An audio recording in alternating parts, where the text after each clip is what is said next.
ஹாய்ங்க, good morning. So இன்றைக்கி என்ன video பார்த்திங்கன்னா, ஃப்ரைடு சில்லி சிக்கன் கேஎஃப்சி பண்ணலான்னு சொல்லிட்டு ஹஸ்பண்ட் ரெடி பண்ணிகிட்டு இருந்தாங்க. ரொம்பவே நல்லா வந்திருந்தது. ஸோ இது ஃபுல் அண்ட் ஃபுல் அவங்களோட ரெசிபி. இப்போது பார்க்கலாங்களா? கார்ன்ஃப்ளவர், மைதா, ஜிஞ்சர் பவுடர், கார்லிக் பவுடர், அதுக்கப்புறம் வந்து பெப்பர் பவுடர், அப்புறம் காரத்துக்கு வந்து தனி வர மிளகாத்தூள், உப்பு இதெல்லாமே தனி ஒரு மிக்சராக ஆட் பண்ணி வச்சுக்கணும். ஸோ இது வந்து டஸ்ட் அவுட் பண்ணேன். அதுக்கப்புறம் வந்து பிரெட் க்ரம்ஸு. ஸோ அதுக்கு முன்னாடியே வந்து எக் வாஷ் பண்ணி வச்சுருங்க. அதுக்கு முன்னாடி சிக்கனை நல்லா மேரினேட் பண்ணி ஒரு 2 to 4 ஹவர்ஸ் வந்து மேரினேட் பண்ணி ஃப்ரிட்ஜில் வச்சுருங்க. அதுக்கப்புறம் டஸ்ட் பண்ணிவிட்டு ஃப்ரை பண்ணி எடுத்தால் சூப்பரான எம்மியான கேஎஃப்சி ஸ்டைலில் வந்து சில்லி சிக்கன் ரெடி.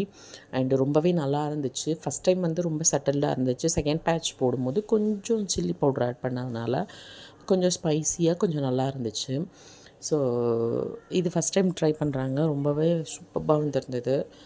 அண்டு இதுக்கு மெயினாக வந்து மேரினேஷன் தான் ரொம்ப முக்கியம். அதுக்கப்புறம் வந்து ஆயில், ரீஃபைண்ட் ஆயில் யூஸ் பண்ணுங்கள்.